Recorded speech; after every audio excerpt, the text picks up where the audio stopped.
Olá, eu sou o Sr. Reis, e hoje eu trago para vocês Tokyo Manji Revengers, o shonen que me surpreendeu. É incrível para mim como esse mangá conseguiu me satisfazer tanto, mesmo com tantos aspectos narrativos que já foram usados incansavelmente por outros antes dele. Eu geralmente gosto de shonen e sou muito atraído por esse tipo de mangá, mas os clichês que são muito repetidos nesse tipo de obra não me atraem, e é por isso que Tokyo Manji Revengers foi uma grande surpresa. Temos aqui tudo aquilo que já foi utilizado por outros, como um protagonista fraco, mas que nunca desiste, que inclusive quer salvar todo mundo, mesmo os vilões. Temos também aquela velha regra de que não devemos matar os nossos inimigos. Temos aquela clássica influência que o protagonista exerce nos outros personagens, e essa lista vai se estendendo. Mas mesmo com tanto clichê, Tokyo Manji Revengers me garantiu uma incrível experiência, sem sombra de dúvidas. Foi realmente um shonen incrível, com toda a sinceridade. Agora um pequeno aviso que eu devo dar a vocês em relação ao anime. Eu sei que está lançando um anime no momento, mas eu irei focar no mangá, já que ele está com muito mais conteúdo, e eu conheci primeiro o mangá. Com o aviso dado, podemos prosseguir. Mas bem, qual a história desse mangá? Nessa obra nós acompanharemos o Takemichi, um cara de 26 anos que é um fracasso na vida, e um dia ele acaba sendo empurrado nos trilhos de um trem por alguém desconhecido. No momento em que o trem está perto de atingir ele volta 12 anos no passado, na época em que ele estava querendo fazer uma gangue de delinquentes. Com essa oportunidade, e com a ajuda de outros personagens, Takemichi vai fazer todo o possível não só para mudar o seu futuro, mas ainda mais importante, o futuro trágico daqueles que são importantes para ele. Isso é o básico da nossa história. Uma das coisas que senti enquanto li esse mangá é que em certos momentos me lembrou muito ReZero, já que nós temos um personagem que está carregando um grande fardo nas costas, e só uma pessoa sabe que ele tem esse poder de voltar no tempo. Outro aspecto similar é como o protagonista gosta de falar mal de si mesmo, já que ele não é nada de especial, e mesmo com esses defeitos ele ainda segue em frente para salvar os seus companheiros. E aproveitando isso, vamos falar primeiro do protagonista que, apesar de não ser sensacional, ainda assim ele não me desagradou, mesmo que em certos momentos quando ele comete um vacilo, ele compensa isso depois. O Takemichi é o clássico personagem, sou fraco mas não desisto nunca, e essa bravura, essa resistência dele, atrai a atenção de todos, mesmo dos inimigos, fazendo com que ele ganhe um monte de aliados fortes com o tempo.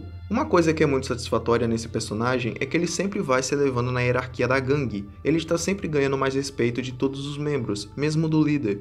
Você meio que cria essa simpatia pelo Takemichi, você torce para que ele tenha uma boa vida no futuro e você quer ver até que ponto ele chega. Ele não é um cara forte, e isso é algo que pode desagradar muitas pessoas, mas eu não liguei para a falta de habilidades marciais do Takemichi.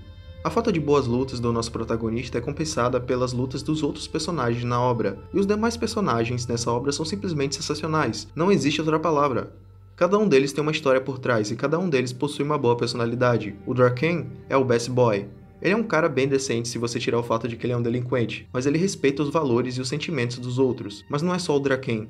O Mike, o Bojo, o Kazutora, todos eles são sensacionais. O companheirismo dos personagens dentro da obra é algo fantástico de se ver. Outras coisas incríveis sobre os personagens é o design deles. Eu fiquei verdadeiramente impressionado em como existem tantos personagens com características físicas diferentes. Cada um possui o seu próprio estilo, assim como cada um possui uma personalidade única. Uma coisa que eu não posso deixar de falar é sobre o respeito e os valores pessoais dos personagens. Eu gostei muito de como tem vários personagens que têm regras pessoais e o porquê deles terem essas regras. O respeito que existe para com os líderes das gangues é algo que te contamina. Você gosta quando os demais membros das gangues cumprimentam seus superiores e também como eles interagem com esses membros da camada mais alta da hierarquia. É um mangá bem masculino, por assim dizer. Existem aquelas regras de não bater em mulheres, assim como existe também um foco muito grande no desenvolvimento dos garotos em homens. Tem bastante luta no mangá, então vocês terão ação suficiente para se satisfazerem. É um mangá cheio de movimento, cheio de conflito, com aquele exagero clássico na força dos personagens. Tem gente nesse mangá que aguenta lutar mesmo com feridas fatais, mas de novo, por incrível que pareça, isso não me incomodou. E existem aquelas super reviravoltas onde os mocinhos estão apanhando e mesmo assim eles acabam vencendo no final. Os conflitos não são vazios, existem vários motivos por detrás desses conflitos. E isso já é algo que nos leva para o próximo tópico, que é a história. E eu já vou dizendo sem nenhuma hesitação que a história é ótima, tem um plot por cima do outro, e uma das coisas que contribuíram muito para a história do mangá foi em como o autor consegue conectar os personagens. Sério, eu achei demais a forma como ele constrói o relacionamento dos personagens, fazendo com que todos os pontos principais da história estejam devidamente conectados. Inclusive, as histórias desses personagens são boas o bastante para te fazer chorar. Gente, eu sou um cara difícil para chorar. A última vez que eu chorei assistindo qualquer coisa foi no dia 1º de janeiro de 2016, enquanto eu assistia um dos episódios mais tristes de Hunter x Hunter. Depois disso, nenhum anime/mangá conseguiu me fazer chorar, mas Tokyo Manji Revengers quase conseguiu em um certo momento. Esse mangá tá cheio de momentos fortes, e esses momentos são tão fortes justamente pelo excelentíssimo trabalho do autor ao desenvolver os seus personagens.